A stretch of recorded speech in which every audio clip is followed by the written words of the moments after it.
Welcome to the Influence Me, Influence More podcast. This podcast is going to be in English. Influence Me, Influence More is a podcast created by Influence Tonight. Influence Tonight, at Influence Tonight, we connect local influencers with an audience, and we do that for events, podcasting, and webinar. But as you know, there is no event right now, and I'm not planning to do any events maybe until the end of 2021 just to see how this is going on with all of COVID and everything. But I'm continuing to do podcasting. I took a small break because I started a new business. It's been like 6 months that I didn't do any podcast, so maybe I'm a little bit rusty. But like always, I always take my time to know about my guest. Today's guest is somebody that I met at one of the Influence Night events.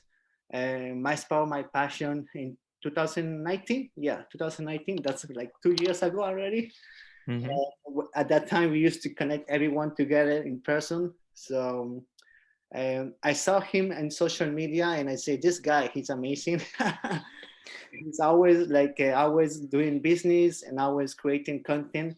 So I want to introduce him. He's Martin Hugh, entrepreneur, co-founder of Flor et Cadeau, a restaurant of Japanese authentic food. He's also the CEO of Mars Marketing Agency. Hi, Martin. How's it going? Very good, and you? Thank you for having me. I'm doing good. So, Martin, like I told you, like I said right now, we met through one of my events in 2019, but at that time we didn't have the time to talk together because there was a lot of people. So Hmm. I just want you to introduce yourself. Who are you? Where are you from? To the audience. Well, so let's start like origin story. I was born in Montreal. All my life, growing up, I was always into artistic things. Whether it's drawing or painting or playing music. I've always been into that. So Yes. um, as I evolved into my education, it became more and more clear to me that I needed to make a decision between will I go the more standard route, because obviously my parents, from my dad's side he's Vietnamese, and Yes. from my mom's side she's German. Okay. And if you know anything about these cultures, school for them is so important. Yes. And everything is about like get a good job and get a good degree, and Traditional roots. Yeah. yeah, the traditional route, which is tried and true. It's been tested. But for me, I just didn't resonate with that for some reason. I did my CJEP in pure sciences. I was good in sciences. I was good in math, but what halfway through that CJEP, like those 3 years of CJEP, I started to realize like I was doing this out of like I just felt like I I was forced to do this, and I didn't really want to do it. And so that's when I had to make the decision when I went into university, would I go into something that was related to, being a doctor or a dentist, or did I want something more artistic? And I just, I took the leap. And I have to say, like reading a lot of books back then helped me a lot because it gave me the perspective, and I guess it gave me the almost the confidence to make the jump, because I saw these people that did it before me, that just followed their passion, as tacky as it sounds, but made it. Yes. So so that's what I did. I went into graphic design in Concordia because I was seeing, you know, the internet was not going anywhere. Social media was getting more and more prevalent. Movies, like the way I saw like the evolution of like Disney movies, Star Wars movies, like everything was getting more digital. Yes. Everything was, like the creative was so prevalent. It was just there, and there was more and more focus on that. So to me, I saw that as like the connection between my artistic side and also what I could bring into the workforce later on. So I decided to go into graphic design. It's kind of ironic because I know a lot of Asian people and a lot of I'm from Peru, which is like your parents or my parents are very like strict. They wanted me to take the traditional route, which I didn't. Hmm. I'm an entrepreneur, but Hmm. it's kind of ironic because a lot of those parents want their kids to go like become a doctor, but most of those kids want to be an artist. So they want to be a musician, Yeah. they want to be artists. So I don't know where does it come from. Like we want to go against our parents. Yeah, and that's a good point, and to that, I have to be eternally thankful for that. I have to be so thankful for the fact that, our parents went through those periods of, of economic difficulty Yes. for us to be where we are today. Because, as much as now we talk a lot about entrepreneurship, taking risks and everything, I don't have the actual perspective of going through, let's say, like, you know having an economy where there's not that many jobs, and where there's no internet per se as we know it today.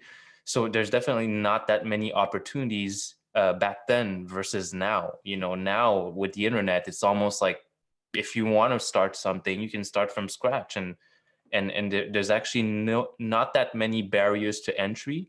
Yes. Whereas before, if you wanted to start your business, it's almost like you had to start from zero, and the money you had to put in was just so ridiculous that, like, nobody actually even thought about it. Yeah. Or if they did, they were really risk takers. Do you think there's less risk right now because, like you say, the internet opens a lot of opportunities, so there is less risk because there's less money that you have to put to start?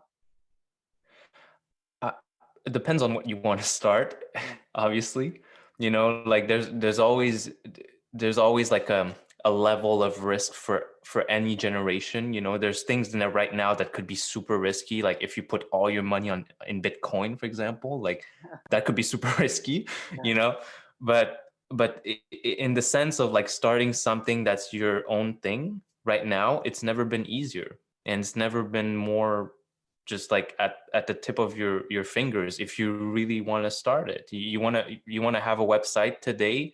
Like, you could actually design your website, and you could host it for like $30 a month. Like, get a domain name and host it, and just learn about it. And everything, you can actually learn everything through YouTube now and through the internet, which is fascinating. Exactly.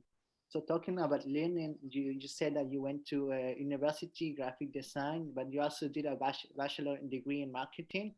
So I think, Yes. and right now you're very involved in marketing. So where does it come from that passion about marketing, that curiosity about marketing? Well, halfway through I wouldn't even say halfway, but like a year after I was into the design program, Yeah. I was I was taking these art classes and everything, and I just realized I wasn't someone that learned by being in class. I Mhm. learned by doing, and that's always been my ethos, my motto, which is like I have to do it to learn it. And as an artist, I just found it very hard to stay in a class and work on a project that was just given to me, and it was rated by a teacher that had a subjective rating of what I was doing. Yeah. Not that he was wrong or she was wrong. It's just that, to me, like, that didn't appeal to me. That's not how I learn very well. Like, to me, learning, I can go on YouTube and really like learn super quickly how to do photography, which is what I did. But Okay. we'll get to there. Um, but eventually, I just saw this rise in social media. Uh, I don't know exact. Well, yes, I do know how it happened. Is because when I was in design school, I started Instagram pages. Okay. So back then, I was building Instagram pages and selling them back to people. Okay. And back then, it was actually quite easier to grow, just because there was not the kind of volume that there is now. Now there's so many active users. People make so much content that it's hard for you to rank higher. Yeah. When was But that? 2015. yes, around there, Yeah. 2015, and I got into it in like, even, yeah, like 2015, I Yeah. would say. And so I was growing pages, like whether it's like gym motivational pages, quote pages, which I still have one of the quote pages. And then, I went to your Instagram at the bottom, and every picture is about motivational quotes. yeah, yeah, Yeah, it's very yeah. Well, that's kind of where I got into the whole. I was already into the motivational game yeah, because I read a lot of books, and most of these quotes that I did put on my Instagram and whatnot was just a way for me to share that with yeah, people. And eventually I just like I started developing this skill of growing pages on Instagram, and more I saw uh I was lucky enough to see an ad online back then, and I'm sure you know this guy Ty Lopez. yes, yeah. Okay, yeah. So back then, and I know that he's very controversial, like some people love him, some people really hate him. um but he made like it was just a like very short ad on YouTube The before. 67 steps, 67 something. Yeah, because back then he was actually reviewing books, Yes, so yeah, I got a lot of my books from him. me too. Yeah, oh, that's awesome. Yeah. But the That's first time I saw Ty Lopez was in a YouTube ad, I see with the Lamborghini, yeah. Yeah, that's it. What? Who is this guy? And then I subscribed to his 60 something step. Then, but I keep it just for the books because I think he has a lot of great books that he reads. So I just try to every Yeah, book I buy, I go in to see which one he reads. Yeah. yeah, yeah, definitely.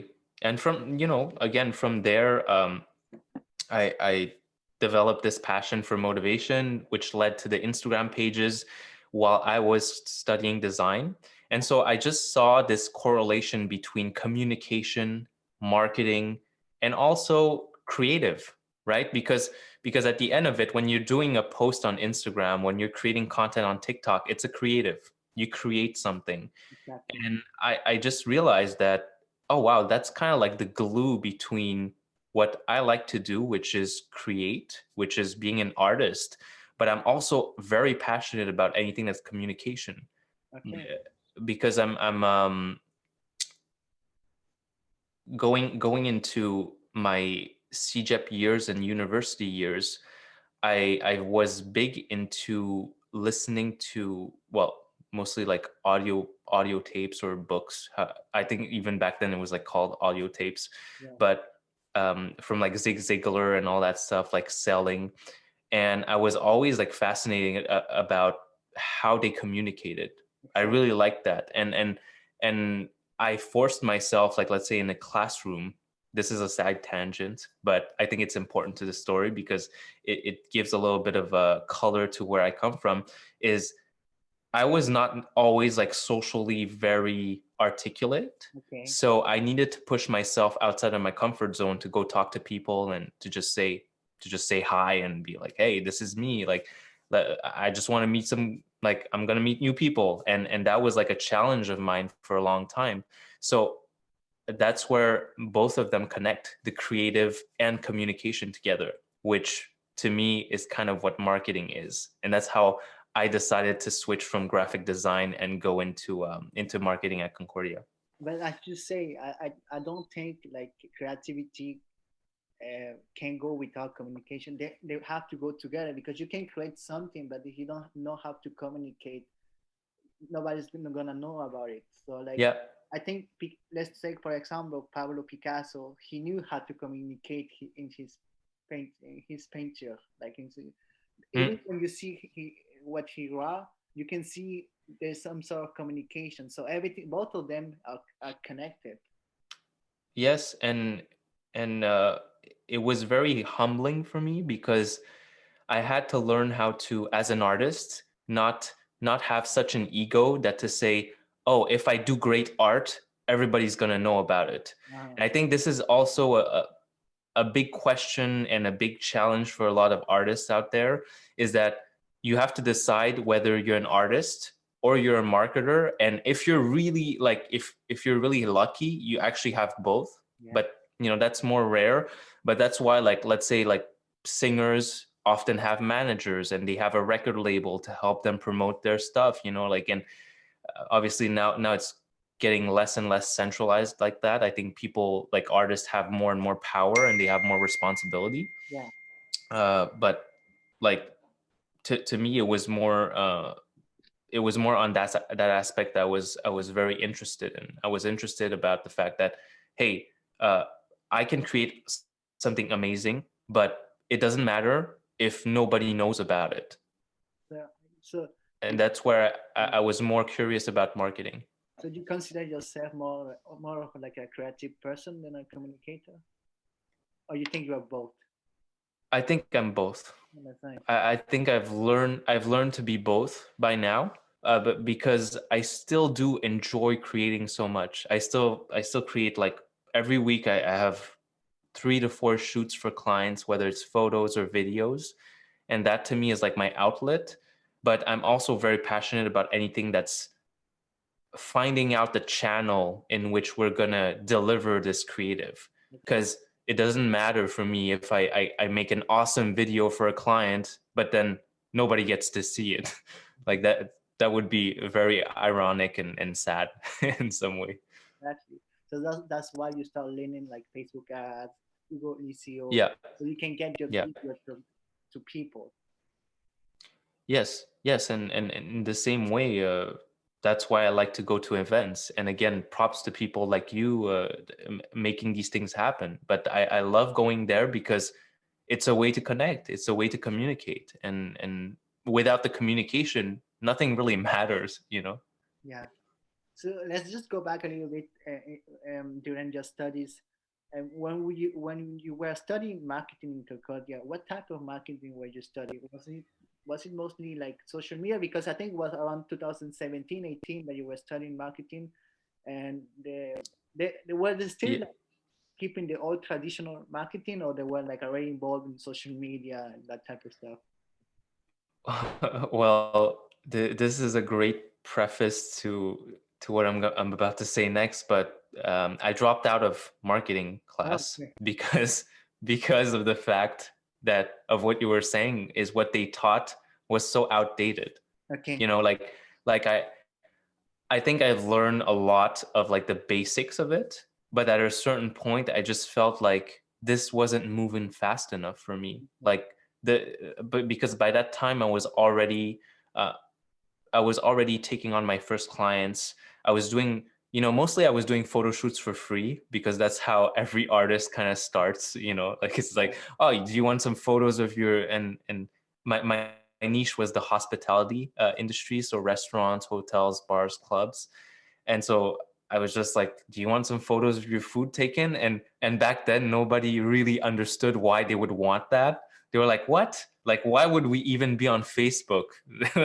and I was and it was so funny because thinking back, I actually had to convince some people that this was important. They were like, I, I have some business without social media. Why would I ever go on social media? And yeah, go for it. No, but the funny thing is that they take pictures of the food to put on the menu when people look at it. They give you a menu. There's pictures. So Yeah. then when you say I'm gonna take pictures and put it on social media, and they say why? If you think about it, the same thing.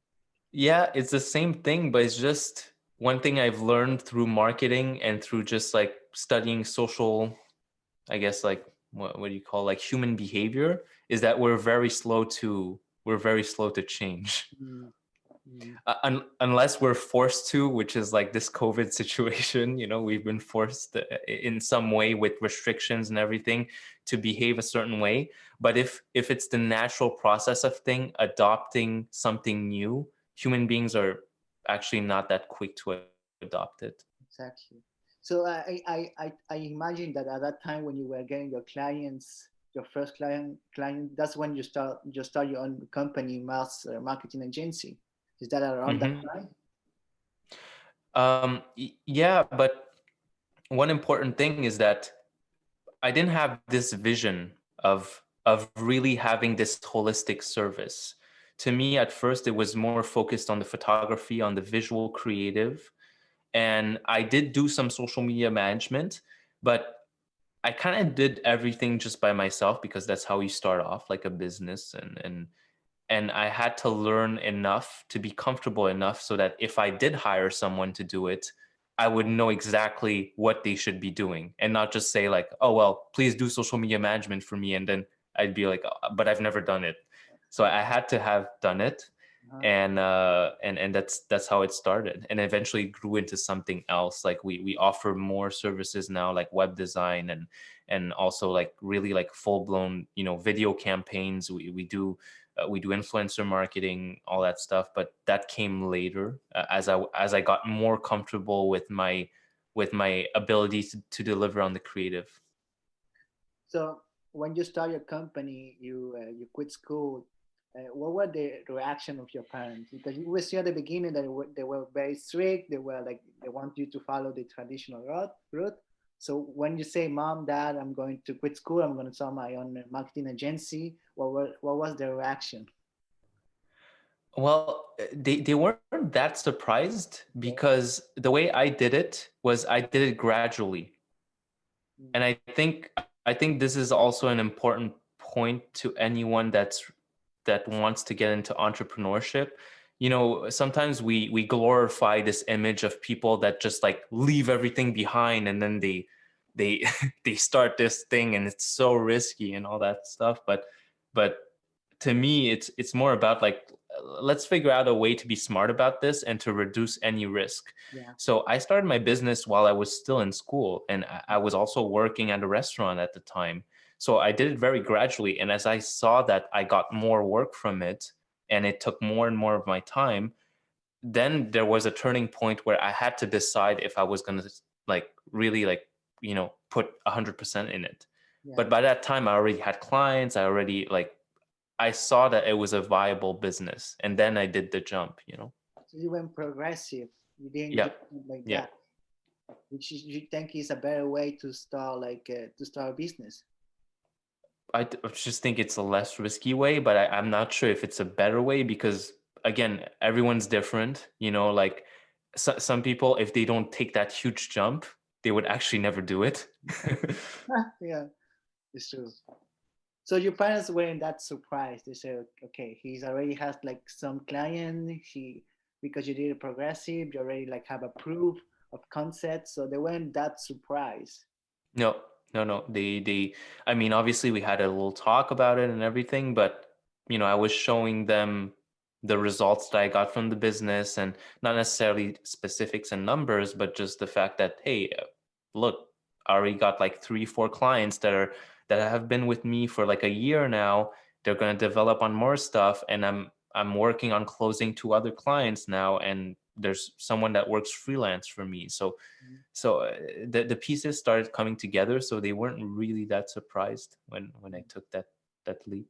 So what would you say to like a young entrepreneur that's right now working on a business and that has like yourself has strict parents that want him or her to go and have a normal job? What would you say to them? What kind of advice would you say to talk to their parents? Like what advice would you give them? uh, I guess be very clear about what you want to do, and be specific in the sense that you got to sound like you have a plan. Yeah. Okay, yeah. Sure. Because it's so it's so funny to me. Like sometimes even on my Instagram page, people will DM me and they'll be like, oh, but I'm trying to talk to my parents about this business I want to start. But then I talk to them for like 2, 3 minutes. I'm like, well, actually, you don't really have a business now.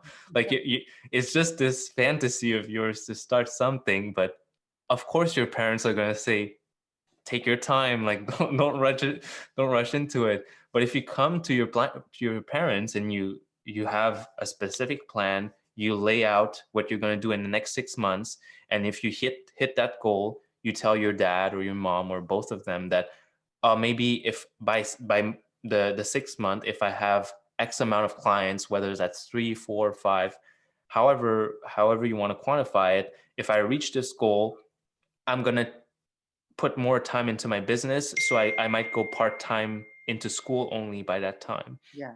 And let's say after 6 months of doing that part-time, you get to 10 clients, or you get to a certain amount of revenue, and or a certain amount of profit so that you can take a salary. Well, then you're like, okay, now I'm okay with quitting my job, to quitting my school and my day job to really focus on my business.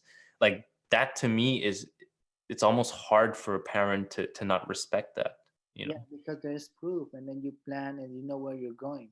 Yeah, yeah, Actually, which is better than no plan. for sure. Yeah. um. So let's go back a little bit to your marketing agency. What type, like you were saying, you mostly focus on social media, Facebook ad, video ads, photography. So, and also, like you were saying that you work mostly with restaurants. Is that right? Yes. Yeah. So this is something I want to talk, which is going to bring me to our next topic, which is related to COVID, because you were working with restaurants before COVID. How was that? How was that the business before COVID? It was really good. It was growing. Everything was going great, and you know, obviously, I think COVID took everyone by surprise. Yeah, yeah. And you like I was saying, you were already in the restaurant business, and that, as we know, that's one of the industry that were the most impacted with COVID.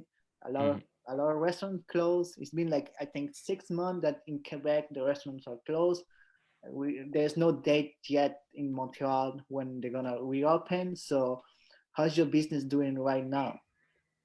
It's been going very well, to Oh, be honest. okay, I'm blessed to be able to know the people that I know, and also like I've been fortunate enough to meet some new clients that were aside from the hospitality business. So we have developed on other, on other industries as well, okay, whether it's like we've been doing like 360 virtual tours for hotels.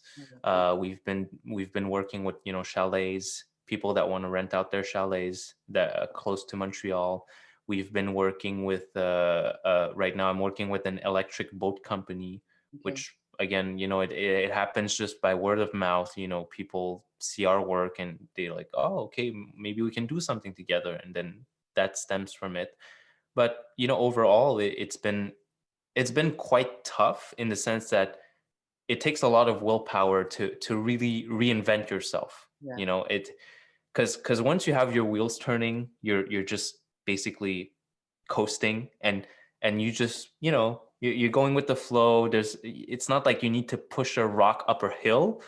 And with the pandemic, that's kind of what it felt like at first, the first couple of months, and all that uncertainty. Well, what about the clients, the restaurant clients that we have and everything? But we've been fortunate enough that the restaurant clients that I have are very, uh, it's almost like a friendship to me. okay. And so, whether it's the owners or the chefs, I know them very well.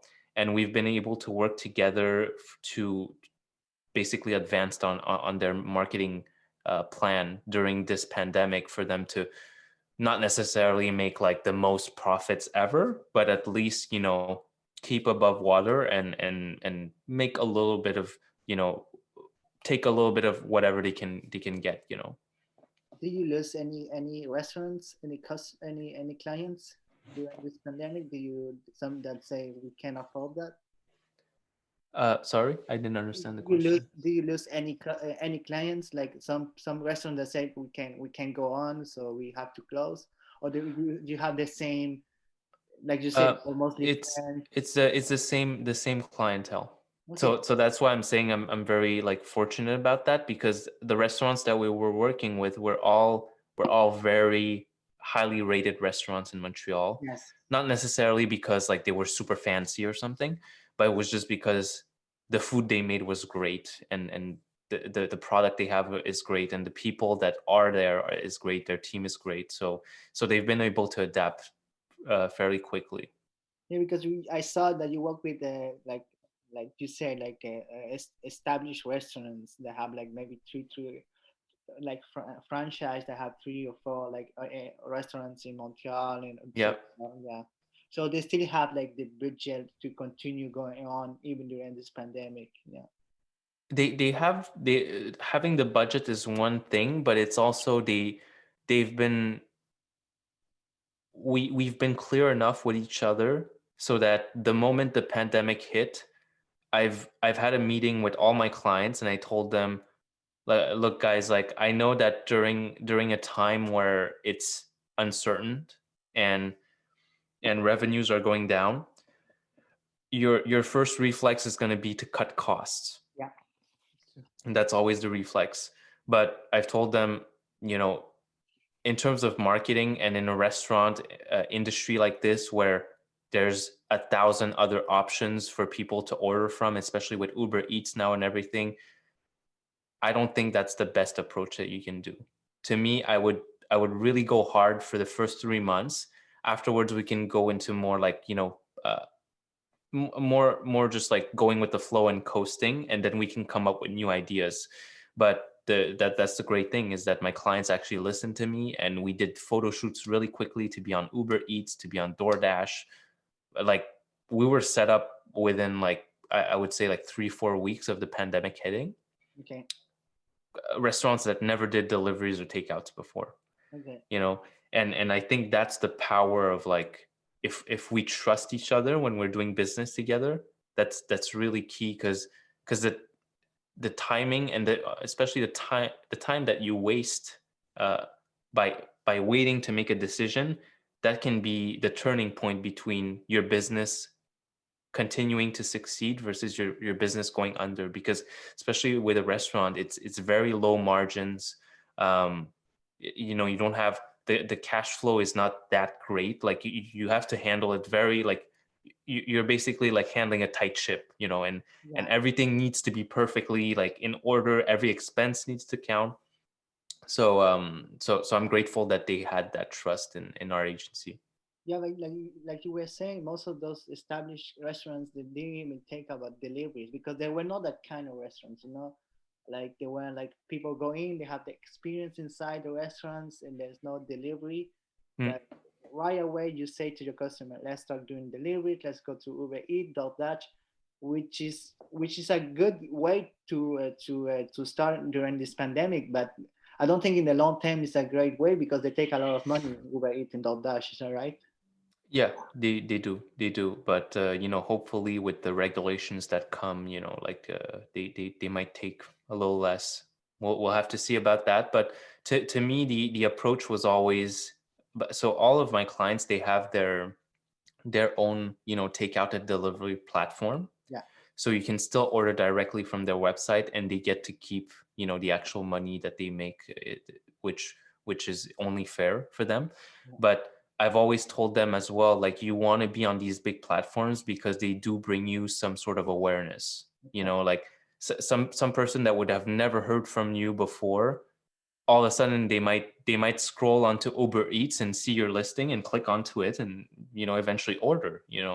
And to me, during this time where your cooks are in the kitchen and you're paying them to be there, why not have all the platforms that you can have, so that you maximize the number of orders that you have, even though it's not necessarily like 100% profit to you, but better like 50% profit of something than 0% of nothing. That was kind of like my approach. Exactly. It's better to be everywhere almost, like everywhere that you can be to get more awareness. Yeah. Yeah. Because I think like Uber Eats and DoorDash is kind of like the social media for restaurants. You have to be there in a certain way. Yeah, and it's everything comes down to meritocracy. Like, the reason why people use these apps is because they're so simple and they're so straightforward, and everything just works well. Like, there's no friction. They put in their card one time, and they can just browse from like a selection of thousands of restaurants. Yeah. Whereas, like, the approach of like going to an individual restaurant's website and then ordering from that restaurant, and then sometimes if the ordering system doesn't remember your card, you have to input your card again after. I mean, I do it, but but I know that a lot of people don't, and it's understandable. They want to go in the faster way, the faster, the more efficient way. Yeah, well, I mean, like, why is Amazon dominating everything right now? It's so easy. You just go on there, you have your account, you add to cart, and then uh, like, order free prime shipping. It comes to your place the next day. Yeah. So sometimes I believe marketing is everything. I think like you just say Uber Eats, DoorDash is kind of like a marketing place. Amazon is kind of like their own marketing place. So I tend to believe that marketing is everywhere. Like you can market like everywhere. The long time ago they used to market on walls. They used to put like big posters on walls, and then if you go outside, there is a bench. There's like posters on a bench. Yeah, yeah. Yeah, that's everywhere. Like there is always marketing is everywhere, which is fascinating. Well, that's how we communicate, and the thing is, we need to be aware that it's constantly evolving, and what you think was great today as a means of communication, as a platform. I mean, TikTok might be hot today, but maybe in 5 years is like another platform. Exactly. Maybe it's schmick schmuck. I don't know, but but maybe, and at that point, you just have to adapt, and that's why marketing is very. It's something that I'm very passionate about because it always changes, and you can never feel too comfortable. Exactly. Especially nowadays, it changed fast. There's always Yeah. something new. Like you said, Hmm. last year it was TikTok. This year is Clubhouse. The next one is gonna be like you say something else. So it just goes so fast. Yep. Yep. So I noticed there's two things that you're most involved, like marketing, of course, and also the restaurant industry, because like you say you were already working with restaurants, taking pictures, like doing the social media, but even even now you always been involved in the hospitality business. Why is that? Like you were working in a restaurant in a Japanese pub also, like you were always being involved in that kind of industry.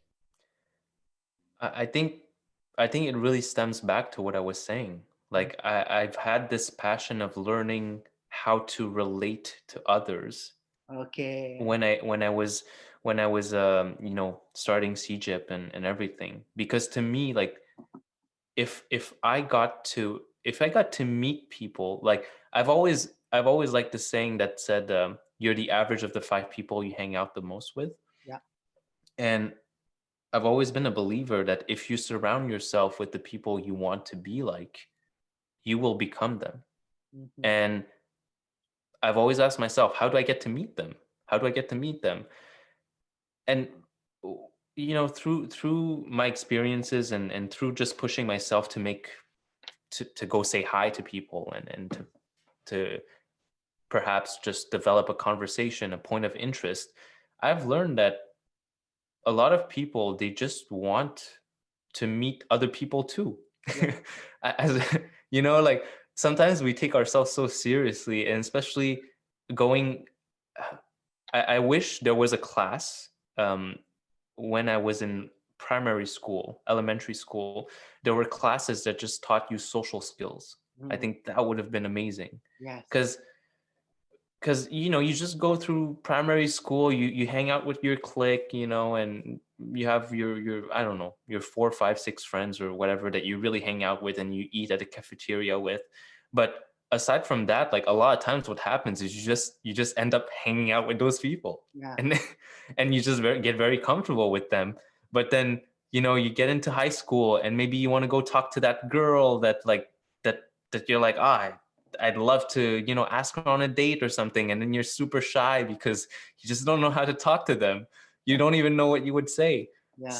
So like, I guess, like, my journey into hospitality was in a way to discover more about that. And once I did, I really fell in love with it because it unlocked so many doors, whether it's friendships, business, um, also my personal growth, like, talking to people that I had no idea, like, who they were before, but then I get their perspective on life, and I'm like, wow, that's crazy. I get to learn from you, but then I get to see how good living in this country is too. Because a lot of times, let's say I talk to someone that just immigrated to the country and they talk about their former life in a third world country or something, like that really gives you perspective. And yeah, that's Yeah. So, well, like you say, hospitality, you are very involved with people. So I think that that's what you want to do. Like at the beginning, when you were shy, you wanted to be involved with people. So hospitality restaurant, you have to be with people. There's no, you there's don't no, have a choice. You don't have a choice, and you have to deal with so many awkward situations, yeah, like let's say you get the order wrong or you spill something on someone, like you have to have a way to tell them like I'm sorry, but then also not look like you're stupid, yeah. like Any you have to make them comfortable. any experience about that from that happened to you? Oh That my God. Yeah, yeah, I have tons. There was one time, so I was basically working at this Japanese restaurant called Imadake, yeah, and they were very well known for their sake bombs. And yeah. this is a drink where, if you don't know what it is, it's you have the first, so basically you stack a cup. The first layer is a cup of beer, a small cup of beer, like filled to the half, and then you put two chopsticks and you put a shooter of sake on top of that. So you're balancing that shooter with like just the two chopsticks. Okay, And okay, it was a very popular kind of party drink that people would get over there. And also, funny thing is, it's just bringing me memories, but um every time that people ordered that, you had to sing a chant okay. before the people would drink it. And that was like super stressing out, like it was super stressful for me at first, because like I was like, okay, so I'm just in the restaurant, I'm serving people, I just put their drinks, their sake bombs there, and before they can drink it, we have to do this ceremony of like, I had to I had to explain it to them. I had to say, okay, so we're gonna say this 3 times. I'm gonna say, when I say sake, you say, and then they're gonna say bomb, Wow. and then I say this goes back and forth 3 times. So I would go like, and I really had to yell it, like, because this was like, the Wow. ceremony was that you had to yell it so Okay, that the entire restaurant would hear you. okay. And this one time I was serving these sake bomb cups to the table. It was a table of 20 people, a group of 20 people. Yeah, I was wow. bringing them over on two trays, and I just tripped myself, Oh and no. all these things, they just go flying out. Oh no. Yeah, yeah. And like, but good thing is that they're plastic cups, but Okay. still then it was a huge mess, Oh and yeah. because they were plastic cups, they didn't just break, they would bounce on the ground. Oh, the So smash. Yeah, yeah. yeah, so like, I dropped these things, and for a good 30 seconds you would just hear ting ting ting ting ting ting, like bouncing on the grounds Oh everywhere. wow. Oh wow. How did you feel? Like, I like, after that, I just said like, this is my lowest moment in the restaurant industry, but after that, it just taught me to not take myself too seriously, you yeah, know. yeah. And then that's the funny thing, is that if you can just laugh at yourself, which it happened after, like a couple of times, a couple of other times with minor things. But if you can just laugh at yourself and tell the client that, well, I'm sorry, I messed up, and Yeah, like, they're also going to understand if they're in a good mood. They understand, like, okay, it happens. What? yeah, and what I big Most of them, not all. I know. no, not all of them, but the important thing is that I discovered that I was in control of my own state. Hmm.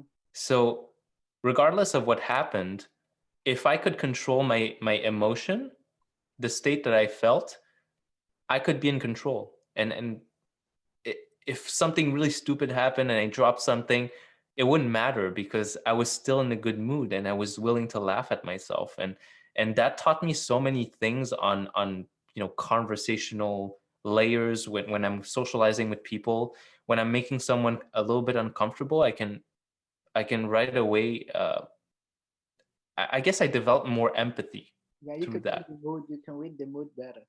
Yeah, yeah. Yeah, exactly. So then you have like that kind of perspective. Like, okay, I'm doing this right or I'm not doing this right. But even if you're not doing that right, you don't take yourself that much seriously.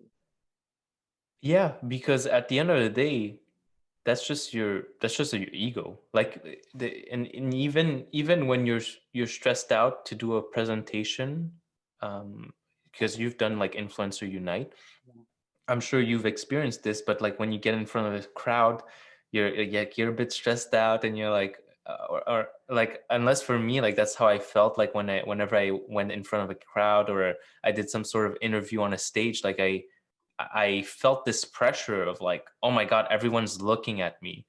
And once you just realize that, first of all, everyone's just focused on themselves a lot of the yeah, time, hmm, and number two is you just realize like, why do I put myself as such an important person here? Like, I should not even come to this. I should not even have the frame of mind that I need to be so perfect for them to enjoy what I have to say. Like, I could just be there and sharing, and the moment that you take that weight off your shoulder, actually everything goes very well, and you're just relaxed. You know? exactly. Because most people they will listen to you like for like 30 seconds and then they zone out. Like Yeah, they go out like yeah, oh, this just the beginning and they go, oh, I have to go home and start getting the food ready, you know. yeah, But yeah. like so then you take yourself too much seriously, then you start panic, but nobody really listen to you. Like Yeah, so essentially you're just doing it to yourself. That's what I realized, is like you're setting the frame. Like, you're in control of how you feel. And if you can take control of that, you're unstoppable. Like, the way that you communicate with people, you become really efficient at communicating, because you're not talking just so that people can hear you, but you're actually talking so that you can share value. exactly. Like, it's coming from a frame where you're giving versus the other frame which you're trying to take something from them. Yeah. Like, you're trying to take the validation from the audience. There are If they don't laugh, if they look at you and they feel it's awkward, then they're not giving you anything, and therefore like you feel a little bad. yeah. But if you just switch it, you flip it around, and you're like, I'm just gonna give. Like, I don't care, I'm gonna express myself, I'm gonna give to you. Like, you go up to someone, you're like, hey, how are you? But you really just give to them. It's a completely different frame, and it makes a hell of a difference, because we've evolved for thousands of years as social creatures. I believe there's a lot in subcommunication Mhm. that we cannot analyze, that we cannot logically understand. But but if you look at someone and you see the way they speak and the way that they approach you, you'll just get a vibe from it. It's really weird, you Really, know? yeah. You're like this person really listened to me. uh, Yeah, This this person is not listening to me. yeah, Like yeah, you were saying, when we try to speak in front of people, we want to get their attention. Like we want their attention. We are not giving it. We want something. Like we want their. yeah, exactly, So that's why exactly. it never works out because you want to take something from them. They like you said, you have to give it to them. Yeah, Well, because the moment they don't get, the problem with that is that the moment they don't give it to you, you lose all your momentum. You lose all your power. exactly. Like, it's like when you it's like when if you I like to watch comedians a lot, Yeah, but if you look at comedians, they just tell their joke. Like, they're not like waiting for the audience to be like, ah, that's so funny. Like, no, they just have their stuff prepared, and they come on stage and just they give. Sometimes they'll laugh along or something, but even then it's kind of like part of the script. they But mhm. yeah, you were gonna say? They just go at it, like you say. They just go with the flow and they just start doing the jokes. You know, Yeah, because that's the way to go. Like a comedian doesn't stop. Like he just even if people don't laugh, they just go again and try another joke and they're trying to just finish they want to finish their jokes. That's what they do. yeah. One thing I realized is that um, comedians, when they I lost my train of thought there, but I was gonna say, like, if you just look at the way that you interact with people on a daily basis, and you look at, is it coming from a place where I want more, like I want them to make me feel good, or am I just sharing that good energy with them? I think that's the best way that I can put it. When one of the things hospitality has taught me is that whenever I went to a table to serve them, it didn't matter if I was having a shitty day, or can I Yeah, say yeah. shitty on? Okay, it doesn't matter if I had like a bad day or something. Like the moment I came to a new customer, I had to make them experience the restaurant as if they were there the first time, and Mm. as if I was going to give them the best experience ever. And that's pretty much how I view like every social interaction. Like the problem a lot of times that we have in life is that we carry our baggage from like one conversation to another. And like if everything goes well, we're in a good mood. If it doesn't go well, then like we get in a shitty mood, and then we just like end up going home at 7. you know Yeah, and the thing is like you as a waitress, maybe you have a bad interaction with one customer, but you have to go to the new one and you have to like serve him right. You cannot bring the bad experience with that customer to the other one, you yeah. know? Yeah, so And you, even if it's the same customer, okay. it's even more awkward, because let's say the customer was very rude to you the moment that you approached the table. I've had times like that where the guy or the girl was just super rude and they were in a bad mood, but I still had to serve them in the best way possible. And the moment that I took their order, I had to mentally tell myself like, hey, don't get sucked into this. Like, don't get in a bad mood because of this. Like, keep being in a good mood. And eventually, what's weird is that I would say 90% of the time, I get to turn it around. At the end of the meal, they're actually in a very good mood. Yes, because you because you're in a good mood and they notice that it's okay. He's being like good and good to me. So and Mm. they enjoy the food and they have a good time. So at the end of the when they at the end of the when they are done, they forget about the first interaction. They have a good experience, so they give you a good tip.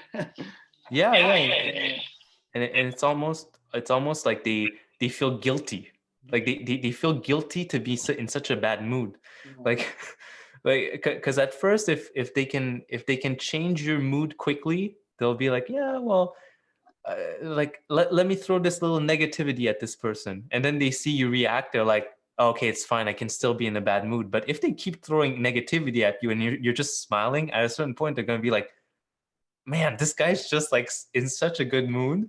yeah.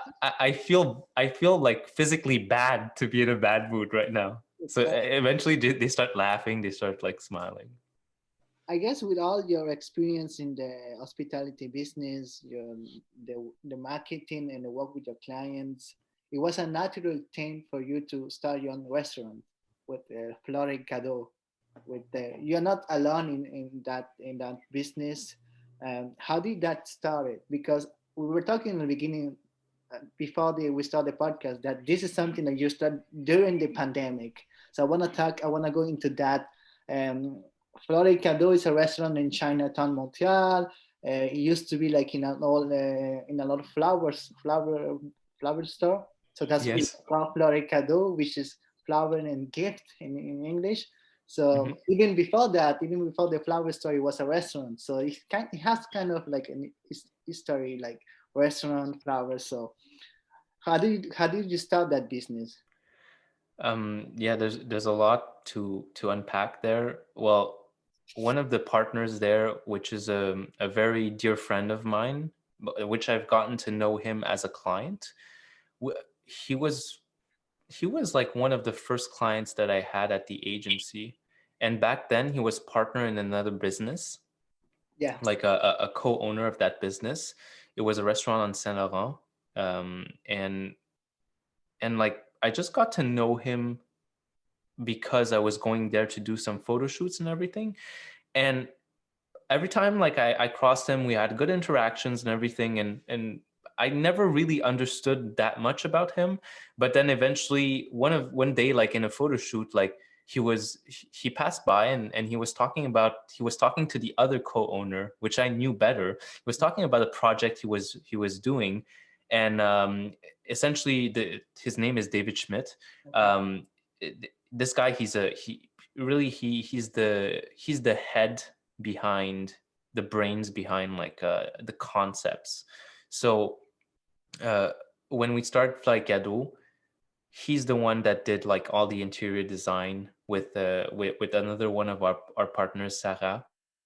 And she like he's always been a design guy. So I guess that's where we clicked, is that I did a lot of photography, and essentially, like, I pitched him on a certain point. I was like, hey, this new place that you're opening, the place is called Tiradito. Uh-huh. Tiradito, it's actually Peruvian food, Okay. Peruvian Japanese food. Oh wow. And so Nikkei food. And so I just really liked the concept of it. I was like, there's nothing like this in Montreal, like Peruvian Japanese, and it was so novel. And I really liked the interior design that he made. So I told him, can I come and maybe take photos of some dishes and everything? And he told me, yeah, you can come, but you have to talk to the chef Marcel, because he's also like a co-owner, and he's very particular in his style. Like, if he likes your photos, we'll work together, but if he doesn't, then we won't work together. And I went there, did some photos, and Marcel really liked what I did. So we started working on that project together, which essentially bloomed into other things, because David Schmidt, he's I would say, like, he's a serial entrepreneur. Like, he in the restaurant industry, he's always like opening new places. He's opened more than 10 places in Montreal Okay. Wow. now.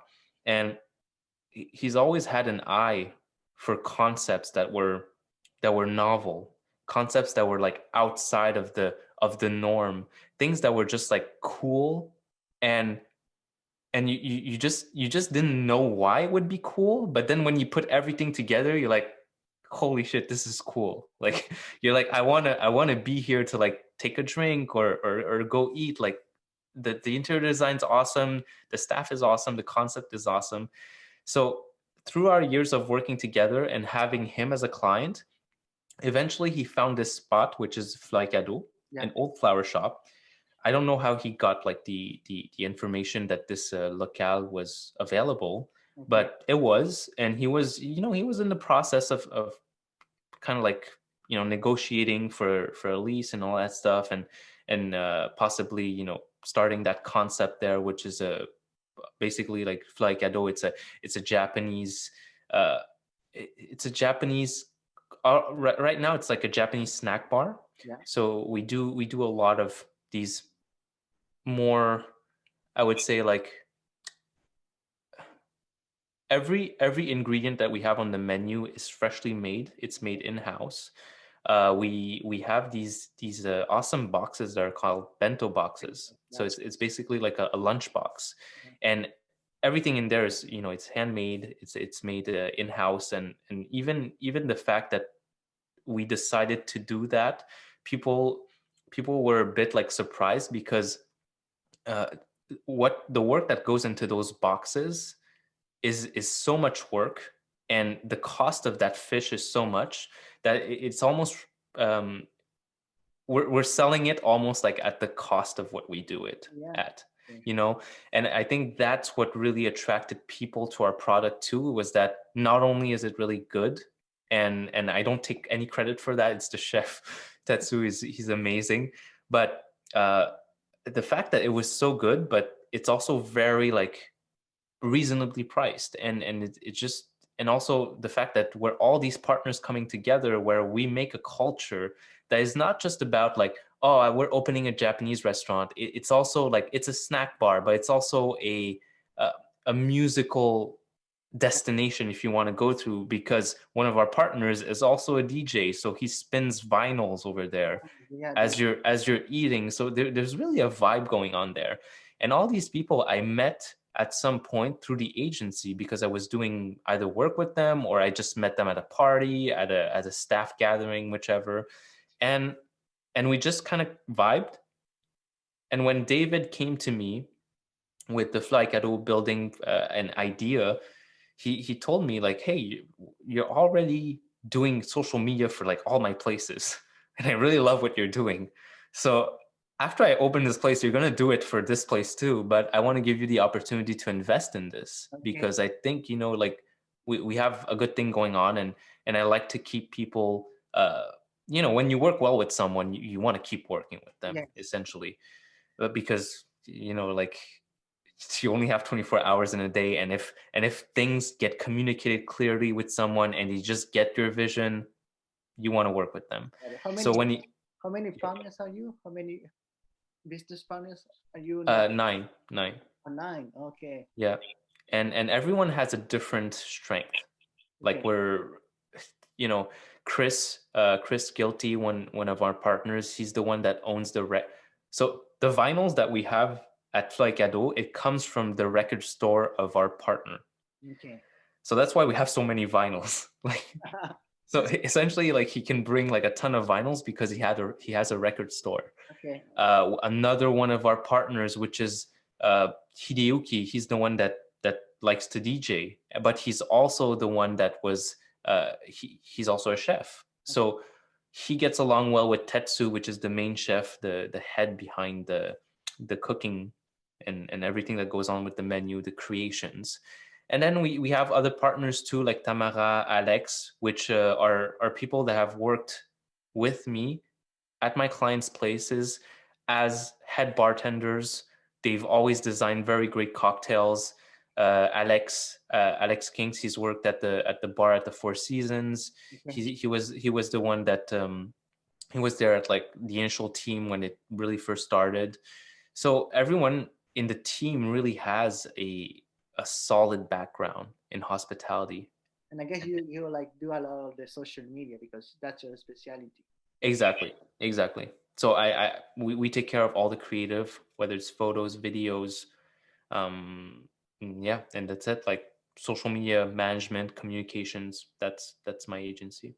Was it hard to start that during the pandemic? Because this is something that you start like at the end of the 2020, like really launching that. Like we were saying, this was already in the works before, like trying to get the lease, trying to get the building, but you guys really launched during the pandemic, during that time that it was that restaurants came back to open and then you launch, and like I say, 3 weeks after it closed. How was that experience?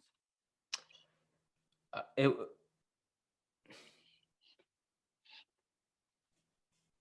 it was it was easier than I thought Okay. because I had my partners, Mm, and I think that makes a huge difference. yeah. I know that if I was by myself with just like co-owners or something, like two people or three people, it would have been a very different story. But Okay. the fact that we were nine people all working together and all coming up with different ideas, and some week, because essentially, like in that place Fly Cadeau, to cut costs, we did a lot of things by ourselves too. Like we built some of those things. Like I was grouting, like when you put the tiles, and you need to put the grout in between the tiles and all that Yes. stuff. I did some painting. So like we all helped in certain ways to not only accelerate the project, but also to build some sort of camaraderie. Like it's really weird because like when you're working on something like that and it's been a year you've been working on it, and then the pandemic hits, uh you have mixed feelings about it, obviously, because you're like, oh shit, I wanted to open this and then now this happens. But you're also kind of grateful that it was with these people that you got to do this with. Yeah. And we were fortunate enough to also have like great friends, great families that came over, supported us. And we were enough people so that we could delegate whichever needed to be delegated, and every person put their 5%, 10% here or there. And when, let's say, a week that I'm really busy and I couldn't help, well, someone else from the partners would come in and help. Yeah. And that's how it kind of worked. And frankly, like it's been amazing for that. You guys are open just for like takeout and delivery. You still like running Yeah, yeah. because you were saying that you when we were talking before, like you guys adapt, you change the menu, you change the style because it wasn't really meant to be like a delivery something restaurant business. It was just mostly like to be like eat there, but you guys really adapt to the situation. Yeah, because that was our strength, like I knew that I know that if you come into our place like Adul, you're gonna have a fucking great time, and that was our strength. Is like we know we serve great food, and we know that we will have great music. You're gonna have a good time. Cocktails are gonna be amazing, and they're gonna be like very reasonably priced. And you're gonna find something that you can't find anywhere else in Montreal. Mm. And so that was kind of like our game plan. But obviously when COVID hit, it was like, okay, well, what do we do now? So like it's been especially hard for the chef Tetsu. Like he really had to rework that menu like a lot of times, because it's not just about like, because obviously if you think Japanese and takeout, you'll obviously think sushi right away, right? Mm. But we didn't necessarily want to just be like another sushi place or Yeah, something. you want it to be different, another kind of Japanese food. Yeah, yeah, and also something that would define us as well. Like what I like about our concept now is that everything kind of fits together in the sense that you can order something from Fly Gado, it can look absolutely beautiful, but then you're not intimidated by it. Yeah, Do you know what I mean? Like it's very well presented, quality ingredients, but because of the vibe that my partners established, mainly my partners, like I'm there with like marketing, but they're really like the hardworking like workhorse behind that. But they've really established a brand where you get an experience with it. Even with our bento boxes, we put a playlist that you can listen to with your bento box. oh yeah, Like we thought about the fact that, hey, you can't be at the restaurant right now, but Hideyuki, the DJ, he's gonna do a DJ set while Tetsu and the cooks make these bentos, and we just put it uh, on SoundCloud. I think, yeah, it's on SoundCloud, yeah, yeah. and we just printed these flyers with a QR code that links directly to that playlist, and essentially the playlist just says like, listen to the music that your food was listening to while Oh, we're preparing it. good idea. Yeah, that's good. That's a good concept. Yeah. So you wanted to bring the experience at home, even with deliveries and takeout. Yeah, yeah, And it's well done, but also very simple that people are attracted to it. They're not intimidated by the food and everything. yeah, and it's something that I think when you think about Fly Cadeau, you think it's fun, it's novel, it's young, like I think our team, like we that would be like one of our strengths, I guess, is that we do have a team that is forward thinking, and we don't, like, we're willing to change things up really quickly, Yeah. and we're willing to try new things. I think that's also the important part. Like, we've changed our menu really quickly, very quickly, and very, like, we tested very quickly, we saw the results, and then we're like, oh, the customer doesn't like this, the customer doesn't like that, oh, they like this, let's keep this. And we just improved on that. But I guess it really takes a time of pandemic too, Yeah. to really force you to like to go at it, and to try so many different things rapidly. And it's funny that you say right now because at the beginning when we started the podcast, you were talking about your restaurant clients. You were telling them to adapt, and at the same time, you as a restaurant owner, you adapt to these pandemics. Uh, I but well I walk my talk. Yeah, That's the way of putting it. Like, I wouldn't tell you to do something if I didn't do it myself. And that's why also, like, coming back to the social media, I try my best to really stay active on these platforms because it's my craft, like it's what I do. if I'm not doing it, then I feel a little weird to Yeah, tell a client to be like, oh, you have to be very active on this, you know. exactly. So we almost at the end of the podcast. Before we go to the last topic, I just want to let people know where they can reach out to you. Which platforms are you on? I'm fairly active on Instagram, so it's at Martin Hugh HYU, and TikTok. I still love that platform too, so it's the same handle, Martin Hugh HYU. All right. And I'll also be redoing podcasts soon Yes. Yes. because you have initiated that spark in me. So Yeah, so yeah, your maybe podcast. next time you're gonna come in as a guest. Well, thank you. Your podcast is called the Matthew Hugh Show or something like that. Is that Yeah, right? the Martin Hugh experience. Yeah. Yeah, yeah, yeah. You interview like entrepreneurs like Terry Linda, Alain de Moscavi. So Yeah. yeah, I listened to some of them and it's very good. Thank you. Thank you. I'm gonna put all the links so you can reach out to Martin. Well, this is a podcast about influencers, social media. We talk about it. So the last topic I want to talk with you is about your work as an influencer because I know that you were saying that Instagram, TikTok, you have like almost 55,000 followers on Instagram, 40,000 followers on TikTok. So you have like a very big amount of followers. And you also work with a lot of big brands, clothes brands like Simon's, how do you say that? Rusdak? Yeah, Red Sack. Yeah. Yeah.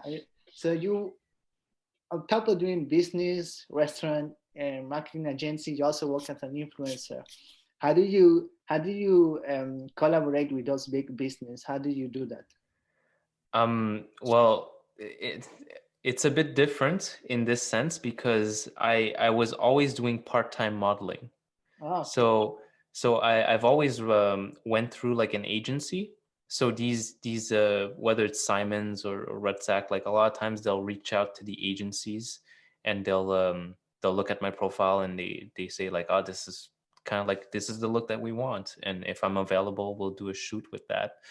But obviously, I've also had shoots where it was more in the influencer side. Yeah. Um, but I guess like uh, I, I'm not sure if there was a question in that or But I mean, well, your work as a model brought you a lot of contracts, yeah, which you can also use that to post on social media and for sure. promote that as like I an influencer. I think it both of them they really feed onto Yeah, themselves. yeah, Like the fact that I can do model work and get some visuals from there, and then also create my own content without necessarily the model work. Like I think that that kind of volume and difference in content, it allows me to reach like a broad amount of people, and that's something that I was not necessarily comfortable doing in the beginning because you know how on social media they always tell you like, oh, you need to go like very niche into what you want, you know, like you either have to be like a motivational speaker or you have to be like a model, like, and you just post pictures of your abs all day and like or you're like you do cooking or you do photography, yeah, but I just took the approach of like I want to share whatever I want to share, and I don't really care if it's going to get me less likes or less, you know, engagement, as long as the people that are in my community understand more about me.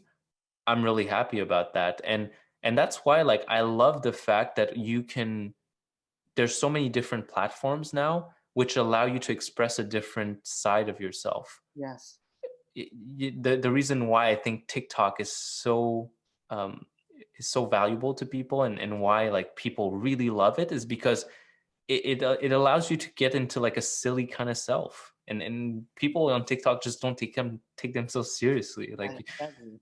and it just gives you the freedom to create whatever you want, and I think that's why like I also kind of fell in love with that platform during the pandemic, was that I was like you, we were talking about this before the show, but like I was experimenting with it too, and it's only like you know that 40,000 followers came just from the pandemic. Like Oh I yeah. didn't, yeah, I didn't do that before that. Like I actually started like, I think like a month or two after the pandemic. Okay. Wow. And like it just goes to show, like I'm not even talking about the numbers here, but it, like if you just have fun with what you do and you get interested in it, eventually you'll reach a level where people will want to watch it and people will resonate with it. Yeah, because it's another side of your social media, because mostly on Instagram you post a lot about your model career and pictures about yourself. When you go to see your TikTok, you're mostly having fun, shuffling, Mm. dancing, going Yeah. out in the cold in the winter. I saw one video. Yeah. Yeah. You have that, like we were saying, I think this podcast, we were saying at the beginning, is creativity, communication, and like you can go on TikTok and be very creative, and trying to just post a video and it goes viral, and that's fun. Yeah. Yeah, and I think the thing is just like don't be scared to create content. Yeah. Like 99% of the things that hold people back is they're scared of like what other people might think about their content. Like the moment you just take that off of the equation and you just create and you post and you don't even look at if like, oh, people like, did everyone like this or not? It's just so freeing. And eventually you get to a point where you actually become very good. Like the reason why like people don't get very high engaging content, or they don't make like a viral TikTok video or something, is because they didn't make like 200 of them.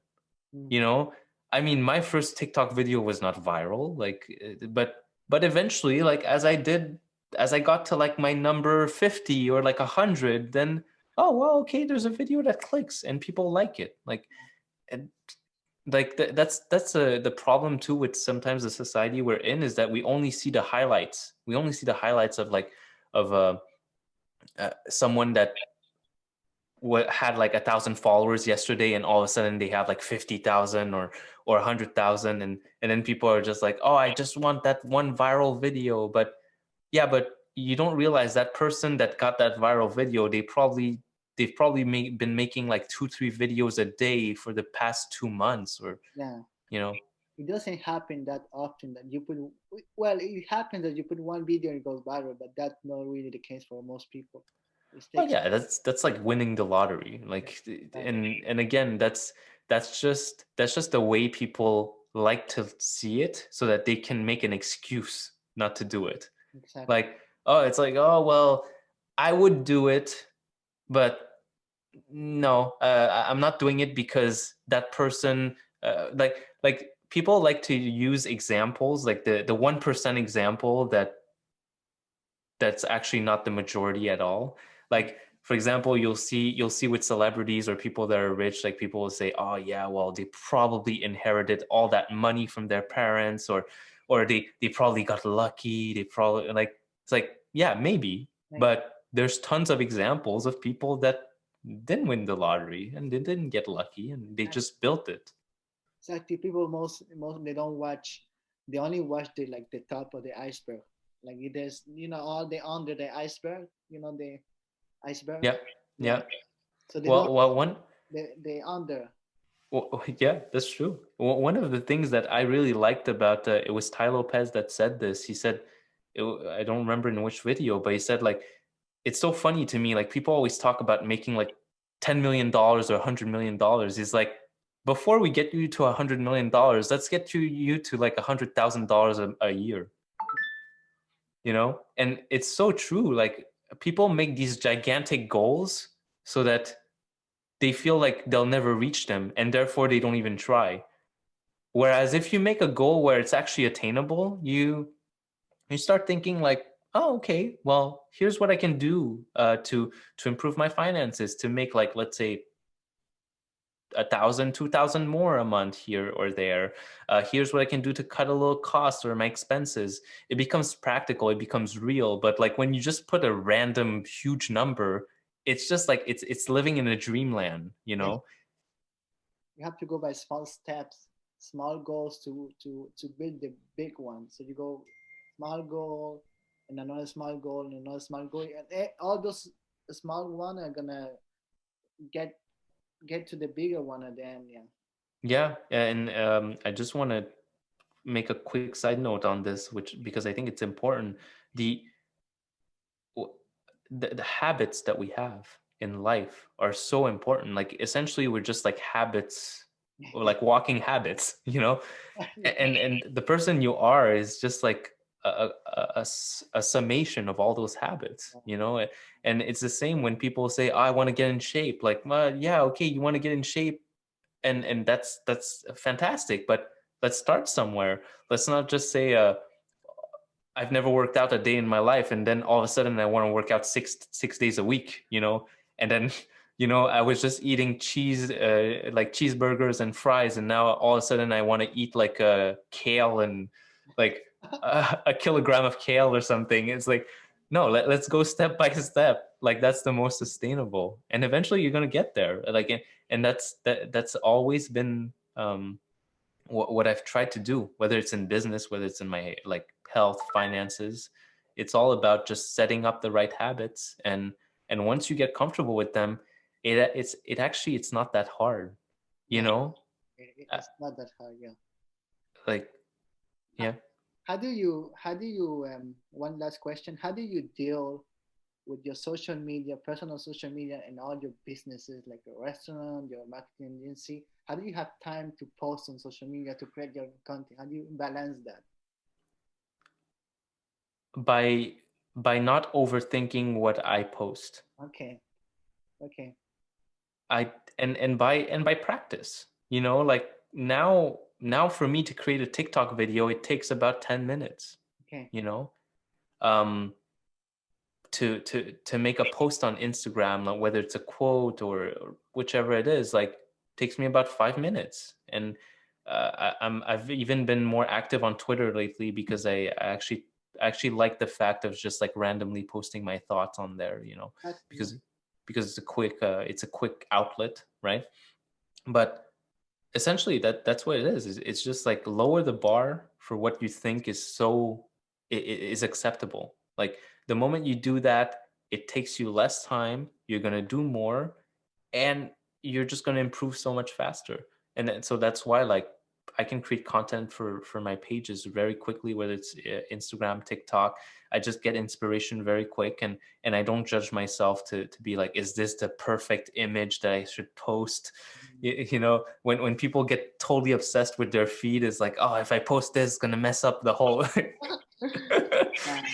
Okay, I understand. So you don't have like, you're not trying to be perfect. You just want to be you yourself with the real one, the real Martin. So you have that picture on your phone, you post that if it fits. Yeah, Yeah, and if it's congruent and it relates to what I feel right now, I'm gonna share that thought. Like it doesn't, I don't feel the need to go back and like find the perfect picture from when I was in a trip to to Thailand, like when I was on the beach or something. Like to me, I'm not posting content just to post like that content. I'm actually trying to to to make it a practice where I do express myself constantly.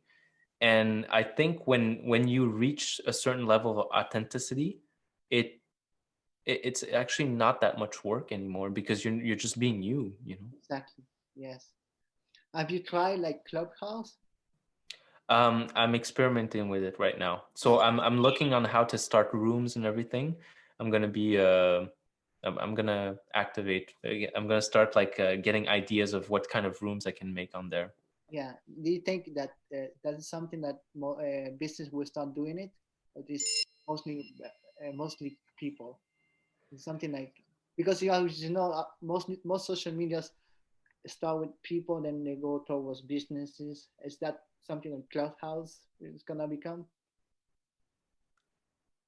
I don't know, just because of the fact that platforms evolve in many different ways, and I don't know if they will allow businesses to kind of ruin the platform.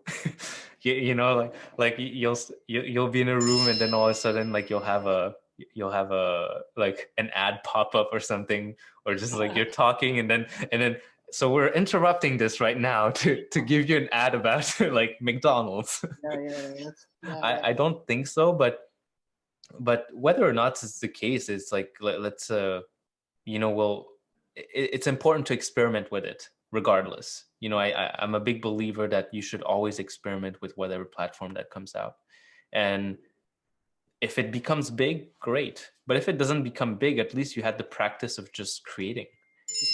And also the like if I look at the evolution of Clubhouse, I don't know if it's going to be like a feature that maybe Instagram will copy, or because we've seen that before with TikTok, like Instagram basically like took the feature of TikTok with like the music and everything, yeah, but people are still on TikTok because there's a community there, and it's yeah. different. But I don't know exactly how it's going to go out. But Clubhouse, it seems like I like the organic feel of it. It seems very spontaneous. I like it. Yeah, you can listen to like entrepreneurs like Ty Lopez, like live. You can hear their voice, like like you were on the phone with them, like you can Yeah, Lopez, Elon Musk, and you know that they are talking there right now. They're right now. that's the cool thing. Yeah, and they are talking there right now. It's not like a video, pre-record videos right now. Like you hear their voice, which is pretty cool. Yeah, yeah. It does bring that intimate connection that would not be the same if it was done in an interview, for example. Exactly. Well, Martin, thank you so much. I appreciate your time. It was a great talk with you. I hope I can go and go and eat to your restaurant as soon as they open back here in Montreal, which I think is gonna be pretty soon, maybe in April. So I'm gonna go and pass by and bring all my friends to go and eat over Uh, there. you're more than welcome, and thank you for having me. It's Thank been a real pleasure. I mean, like you were saying, we met at the Influencer Unite conference and talk, but we didn't actually get the time to really connect and get to know more about each other. And you. I think like you've always had that type of energy that I liked as well. Like the first time you approached me and we talked about certain things, like I just saw that there was something mutual and something fun there, and something that we could click on, entrepreneurship and just connecting with people. The fact that you actually named the thing like Influencers Unite was pretty cool. So Yes, so thank you. I also can't wait for us to be able to redo like things like that, because Yeah, I miss events, man. that's the goal. That's the goal. I don't know when, but then before 2021, if I can, I would make like even if it's a small one, a small event, I will do it and I would invite people. But for now, with all these restrictions, I have to wait. But as soon as I can, I would do it and I would invite you and everyone to just get together. I'd be happy to come. Yeah, and one last thing, like one of my goals for this episode, this podcast was to have you as the guest number 10, which I did since Oh, the thank beginning. you. I said like I'm gonna have Martin guest number 10, which this episode is number 10 of the podcast, so I'm happy about that. Well, I'm honored to be number 10. I love number 10. That was a great soccer number as well. A lot Yeah, of great players had number 10. And congratulations for 10 episodes. thank you. Like it's not always like it's not always easy to stay consistent with that. Well, And this is number 10 for this podcast. I have my other main podcast, which is 87. So 87. Wow. Okay, this, okay, okay. this one is like 10, but the other one is 87. But no, My God, you're gonna reach 100 soon yeah, with the two of them combined. yeah. That's awesome. Thank you so Well, much, Martin. good. I really Well, appreciate, thank you. and I hope that you guys like the podcast. And you can follow us at Hugo Prince on YouTube and on podcast every platform at Hugo Prince, and follow also Martin. I'm gonna put all the links so you can follow him. Thank you so much. Thanks, guys.